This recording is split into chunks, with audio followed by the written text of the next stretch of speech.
Arneson's Requiem, and you can find out more about the band and more about the concert in the bulletin.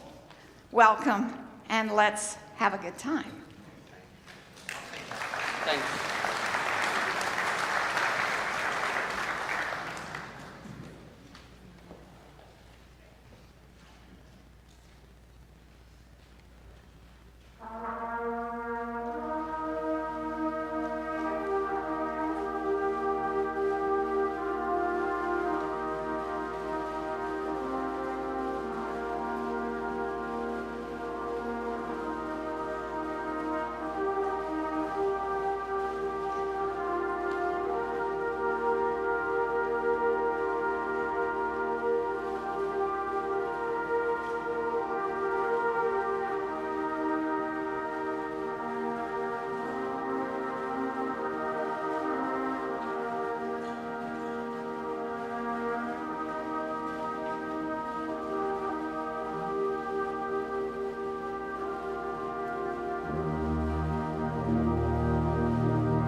Well, good evening. As you know, we are the Lancaster British Brass Band. Sorry for the disappointment that we're actually from here. I have fibbed over the years about that. You know, I remember saying there are red double-decker buses parked outside and people are going out in intermission, finding me out then. So I decided to play it straight here and let you know we are from good old Pennsylvania and New Jersey. I think that might cover it. So. My name is Doug Albert, and my main job tonight is actually to tell you little tidbits about some of these pieces as we go. What you'll find is if I know what I'm talking about, I'll expand on that. If I'm just making something up, it'll be very short. So, yeah. This is a very special tribute concert for us, and we're basically, during this spring season, saying goodbye to our beloved music director and conductor, Dr. Stephen A. Allen. More about him later, okay? We'll save some of that. Steve chose the repertoire for tonight, so I think you're gonna really enjoy it. Let me put it this way. If you really hate the repertoire, Steve chose the repertoire. And if you're kind of liking it, I had something to do with it, so we'll leave it there. How many of you are hearing the Lancaster British Brass Band for the very first time? Welcome. It's good to have you here. I hope we reach your expectations of what you were thinking a brass band would sound like. We're excited to play for you. And we consider Highland here to be one of our kind of home fields or home courts, because we get to play here quite a bit, and beautiful place and wonderful acoustics. The first two pieces we played, real quickly, Amazing Grace. It was a wonderful Salvation Army arrangement by William Himes. And we followed that up by a true classic by Edward Gregson called Prelude for an Occasion.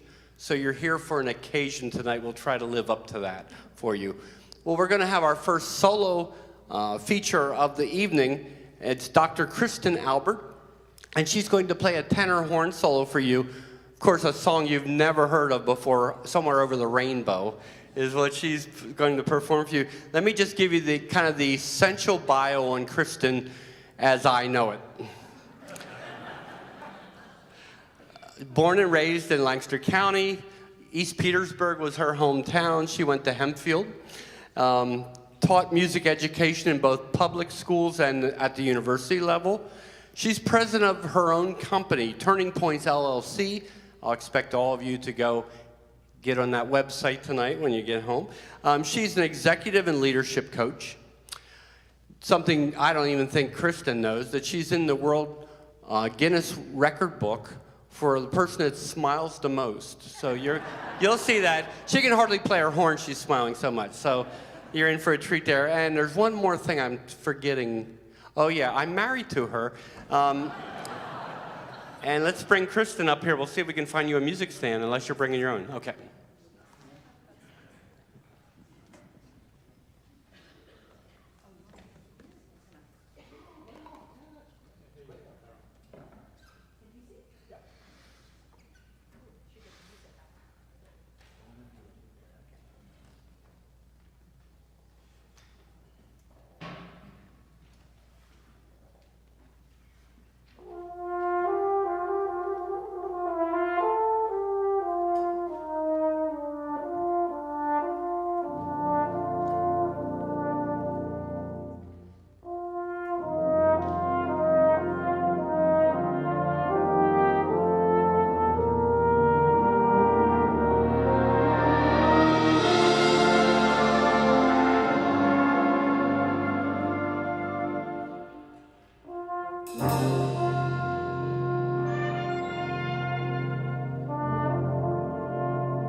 That was just lovely. Kristen, stand up one more time. Kristen Albert on tenor horn.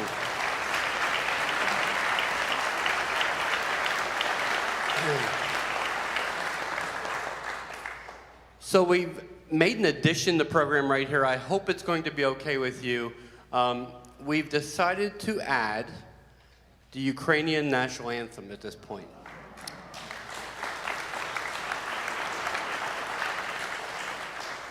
I went to read the lyrics of this on Sunday, and I got the old throat grab, if you know what I mean.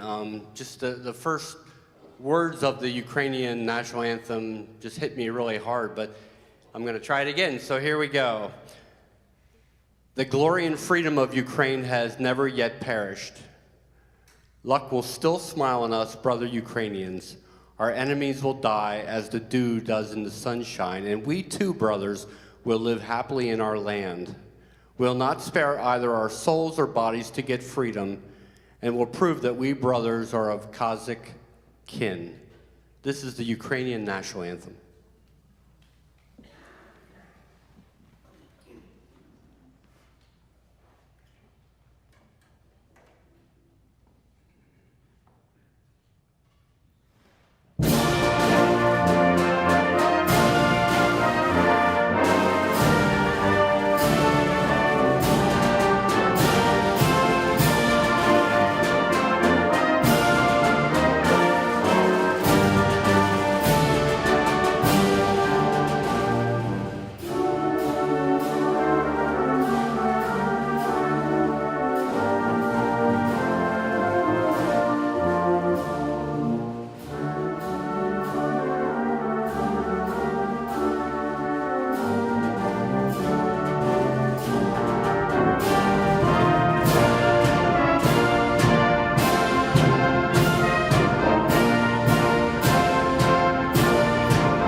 This next one you're going to know. This is the Colonel Bogey March.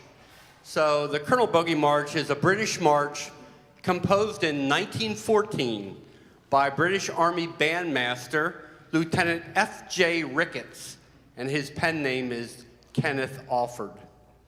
The march is often whistled, and it's featured in the movie The Bridge on the River Kwai. Empire magazine included it in their list of cinema's catchiest earworms. Those pieces that you can't forget once you hear them. My only question, Maestro, would be, do we need to rehearse with this group? They look very capable to me, but would you like... Let's give it a go. Okay. Let's see how we do. All right. The only thing I wanted to add to what Doug said is that Colonel Bogey is like Colonel Sanders. It doesn't really exist. It's actually named after a famous golfing move, right? So we have a march written by the guy whose name is not in the program about a guy whose name is not in the program. Isn't that interesting? Anyway, here is your opportunity to fulfill a lifelong craving. Your chance to audition for the Lancaster British Brass Band. Are you ready? We're going to ask all of you to whistle along with this very famous tune. How many of you saw the film The Bridge Over the River Kwai? Anybody remember it? Oh, okay, so we probably know it. But for those of you that don't, let me ask our principal cornet, Chris, just to play the famous earworm for you.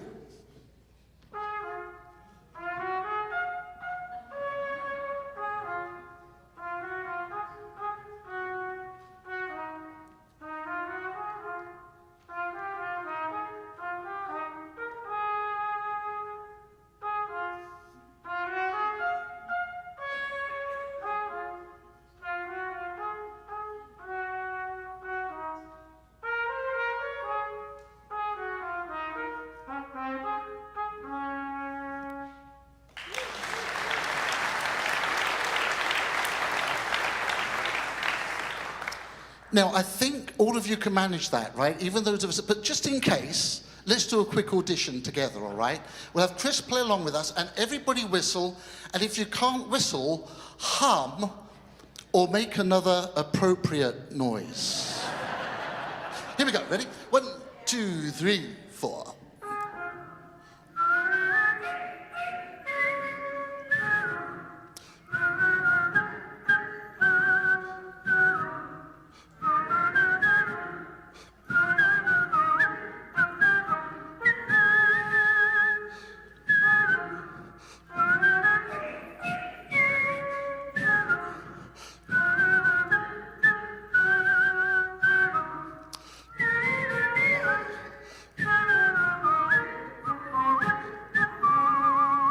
Well done. The secret is to keep those notes really short, right? Dee-da, real short, and we'll have it together. Are you ready to perform this piece?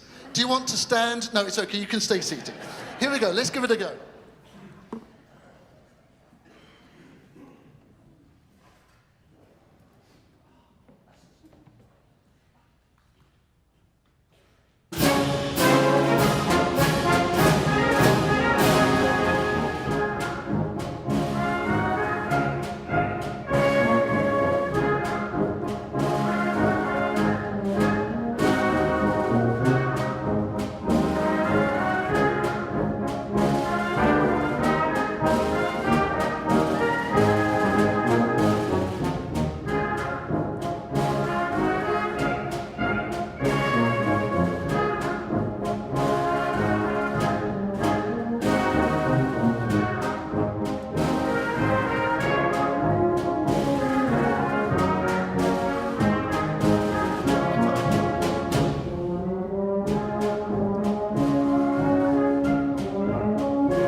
Thank you very much indeed. I'm not too sure quite what I was hearing there, but I do believe you are the best audience we have ever had. But I still want to hear each of you individually before you get in, so make sure you set up an appointment, okay? We're going to close out our first half with one of the really truly great masterpieces of the brass band repertoire. In 1957, Frank Wright, who was the in-house orchestrator for the National British Brass Band Championship, said, "This is the greatest piece of music yet to be written for brass band." And in my conviction, it still is the very greatest. There's some close contenders, but it's right up there near the top. And as this is my final session, as it were, with the band, it's a special treat, really in many ways, and I really do mean this sincerely, because I really do believe this. It's a gift to you tonight. I'm giving you a gift here, right? We're not so much listening to music here as we are entering into a kind of an experience. Vaughn Williams, how many of you have heard of him? Vaughn Williams. Most of you will have sung hymns arranged by him because he was commissioned to write the English hymnal in 1906. But he wrote 9 symphonies, and this particular theme, dee-da-da, dee-da-da, 5 notes that are so primitive, they go all the way back almost into prehistory, followed by a fanfare that you'll hear in the cornets, dum, dum, dum, dum, dum, dum, and it describes a cross, a crucifix, actually.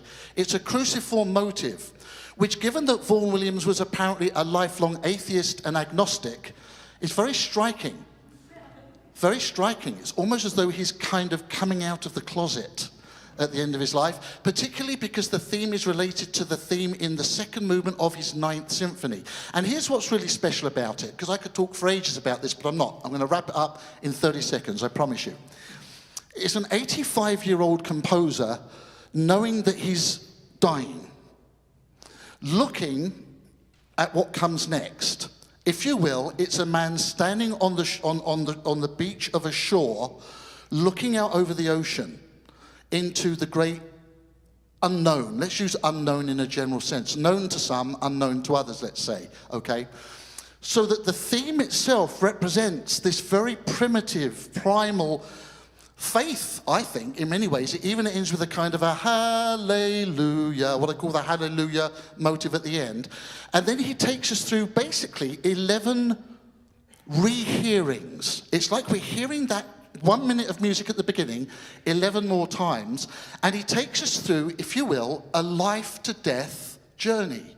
Each succeeding variation is like looking back over his life at the moment before he goes. The most wonderful variation of all being number 9. And you know when we get there, because everything stops and stands absolutely still.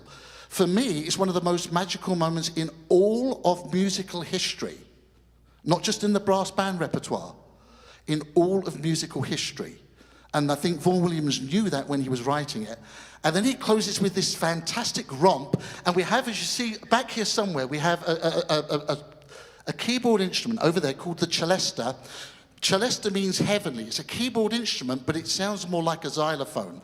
And that comes in at several points towards the end. You'll hear it if you listen really carefully, as though eternity opens up before our eyes and our ears. I will say no more. I will leave it at that. Just sit back. By the way, it is the 150th anniversary of Vaughn Williams' birth this year, so we're kind of doing it in the spirit of celebrating that, but we would have been doing it anyway because it's such a great piece. Hope you enjoy it. Here are the variations for brass band by Ray Vaughn Williams.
We're going to take a short intermission. We'll be right back. Thank you.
Testing, 1, 2. Well, welcome back. You would think we haven't been together and been chatting for 2 years. I don't know. Yeah. Good to see everyone. And thanks for coming back. We're not used to that. My gosh, usually everyone leaves at halftime. So thank you. Some questions during intermission, especially about the instruments that are up here. And would we do a quick show and tell of the instruments? So we'll spin around here and let you know. That's kind of why we're called a British brass band, by the way. It's referring to the instrumentation of this group and how specific that is. So we have about 30 members up here, and let me go through that for you. Our backbone of this whole thing, and the guys that do all the heavy lifting of bringing in equipment and are willing to play with brass players, our percussion section. I can't thank them enough for what they do. You guys are amazing.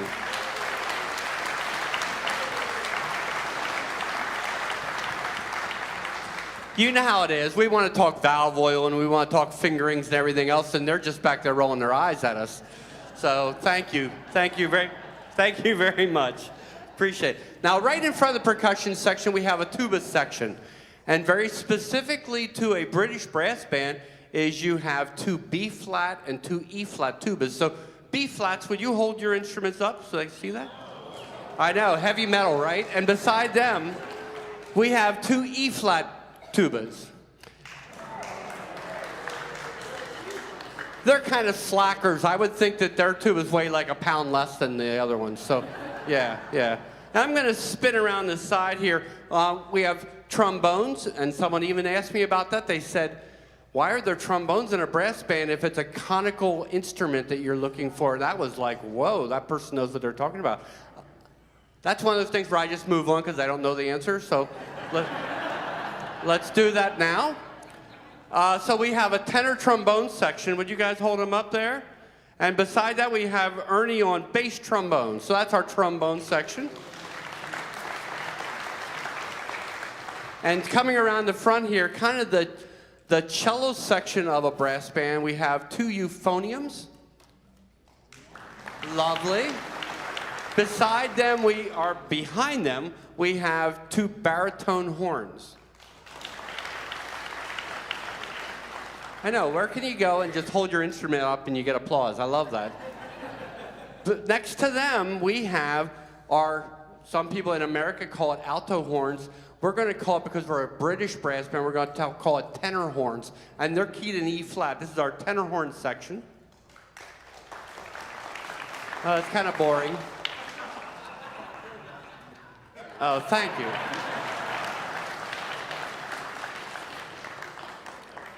You know, you teach them what you want them to do, and then they don't do it, and it's like, we can replace them. Beside the tenor horns, we have a flugelhorn. Remember the whole Chuck Mangione days? Yeah.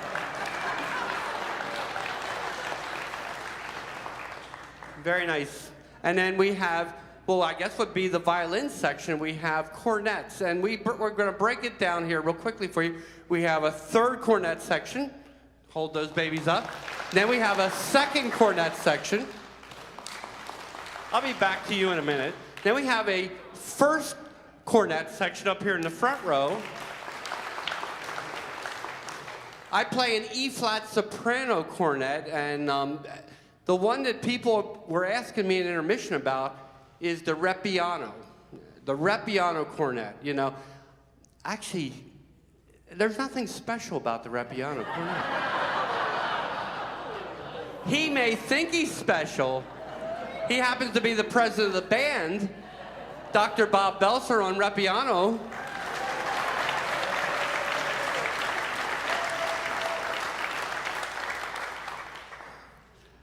Okay, let's talk about the next piece. This is called Gale Force, very exciting piece by Peter Graham. And in creating Gale Force, the composer used 3 traditional Irish tunes: The Minstrel Boy, Tossing the Feathers, and The Rocky Road to Dublin. So something you may not know, all LBBB band members have had extensive Irish step dancing training. Don't laugh at that. You haven't seen them yet. And we usually show off those skills on this next piece. That said, we've been advised not to wow you tonight. Something about small print insurance clause that in Presbyterian churches we shouldn't do the Irish step dancing. So we're going to leave that out. Band, please remain seated this time, okay? So that's our next piece. It's called Gale Force. It is about as exciting as it gets. And we need our conductor back. Let's welcome back Dr. Stephen A. Allen.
Thank you, Doug. I didn't see anyone dancing. Was anybody dancing? Yeah, that's a great one, isn't it? What energy that Celtic music has. You can't beat it. Now, we're going to change to something else completely different. We're going to play you the beautiful hymn tune, Just As I Am. How many of you know that hymn tune? I suspect most all of us have sung it at one time or other in our lives, right? The person who has done this particular arrangement of it, Wilfred Heaton, is the most interesting and complicated person. We'll just leave it at that, but online, you can look him up online and read about his life. Very, very complicated relationship to religion. And as a result, he sometimes gives us a brand new way of looking at and hearing some of the things that are really familiar to us. In this particular piece, it's almost as though he takes us on an emotional journey. Just as I am, what does that really mean? What does it involve? So the music takes us through a whole wide range of emotions that perhaps we wouldn't normally associate with worship in its normal sense, but more to do with God putting his hand down into troubled lives. Let's just put it like that. And heavens knows there's enough of that going on in our world today. There's plenty of room for this kind of music. If you are a connoisseur, you will notice that there's not a sound wasted. Every single sound you hear is perfect and it contributes to where the music is going. He's an absolute master of brass band colour. I know you're going to enjoy this little journey emotionally and spiritually that we're going to take you on in the next few minutes. It's a wee brass band classic, Just As I Am, arranged by Wilfred Heaton.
Thank you very much. So we're going to next have our second feature of the evening as far as soloist goes. This is going to be the world premiere of Fantasy on Last und Erfreuden by Douglas Richard. And our soloist is our principal cornetist, Dr. Christopher D. Campbell. Just a little bit of dirt on Chris here before we let him play. He's been a music teacher for 32 years at neighboring Cornwall Lebanon School District. Cedar Crest is where he is. Chris is currently the president of PMEA District 7. And if you don't know what that is, if you've ever heard of district bands and regional bands and all the festivals and events that they coordinate so that the kids have special places to play beyond their own school bands, well, Chris is in charge of 8 of the counties in this region as far as making sure that those festivals happen and happen well. It's been a busy week for Chris. He and his wife, Maria, just witnessed the marriage of their son, Andrew, on Saturday. So, yes, absolutely.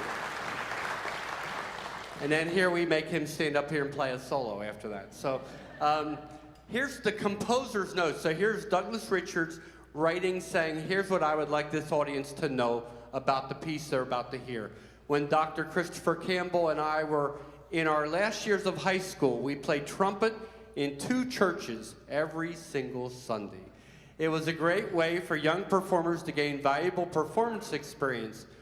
Rafe Vaughn Williams' setting of all creatures of our God and King always made for a grand experience, especially with the pipe organ cranked to the point where it clearly defined the term pulling out all the stops. Fast forward to early 2018, Chris calls and asks if I would be interested in composing a piece for solo cornet and British brass band to be premiered by the Lancaster British Brass Band. The piece was completed and, short of a plague, nothing was going to keep this from being performed. Now here we are in 2022. We finally have the opportunity for another grand experience with this wonderful hymn tune. This is Fantasy on Last und Erfreuden for solo cornet and brass band, featuring our own principal solo cornetist, Dr. Christopher Campbell.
My name is Bob Belser, and I'm that not-so-special rep piano trumpet player, cornet player. Thanks, Doug. How about one more round of applause for Chris? What a job, what a job.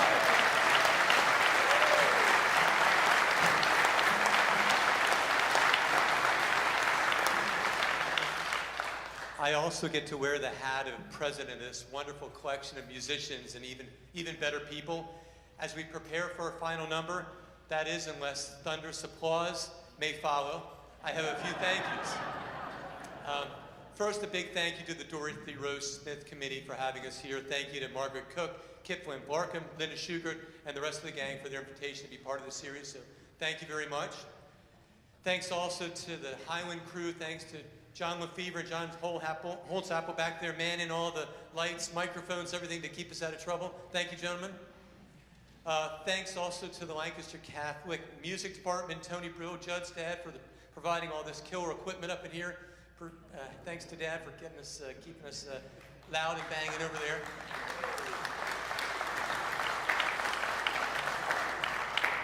Finally, this is stop number 2 of our farewell tour for our esteemed maestro, the good Dr. Allen. And though no, this does not mean we're deleting him from our contact info. We hope we'll see him with the baton again, but a big thank you is in order. I have to tell you about our first rehearsal with Steve. He came in, we didn't know who he was, he talked really funny. He sat down, and we played softly, and then we played softer, and then we played softer still, and we spent 30 minutes playing as soft as we could possibly play. And you have to realize we're a British brass band, a bunch of brass guys. We couldn't spell soft if you gave us the S and the T. I knew at that point that its attention to detail was going to be out of this world. Stephen's passion, I think you can also feel tonight, is palpable, and his love for this genre of music is infectious. It has really evolved into a two-way street with, I think, the band feeling that same passion and same love for what we're doing up here.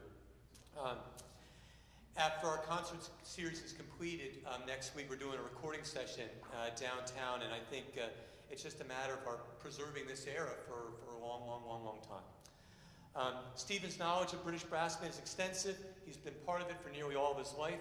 If he has a question about the music, he gets on the phone and he calls the composer. He says, hey, what are you thinking over here? And it's really a treat to have his knowledge on that. And he strives for excellence, and he asks the same of his musicians. And I think his style of conducting is really a joy to play for. He's not demeaning, he's not humbling like other conductors may be out there. Quality of our musicianship has grown really exponentially during his tenure, and we have him to thank. We have a little token of our appreciation. I forgot it. No. I don't want to give it to him tonight because we want to make sure he shows up for the last concert. So he's going to have to wait. But finally, I speak from the band, from the bottom of our hearts, saying thank you for everything you've done, for coming into our world and transforming it. Thank you. Thank you. Thank you.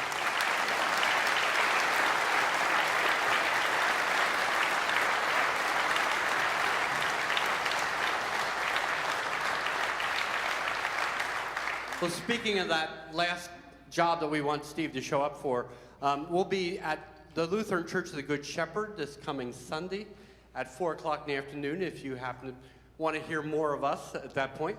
Our final piece this evening, minus the 17 encores that we have planned for you, is actually a piece called Shine as the Light. Very special piece. Here's the composer's notes real quickly. In essence, the music depicts a journey from darkness to light, expanding on a theme from the Salvationist hymn, The Candle of the Lord. Listen for the following musical figure, Light Me. It'll sound, light me, like that. The extended climax of the piece commences with a section of random music where cornets and bells literally picture paint the text, a myriad of tiny flames expanding to a whole. The composition concludes with a majestic hymn of praise. The text to this concluding theme is, no more shall we walk in darkness, the light has come. This is Shine as the Light by Peter Graham.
Thank you. We just happen to have another piece. We'll get started on it immediately. This is the finale from Hymn of the Highlands called Dundonal by Philip Spark.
Thank you.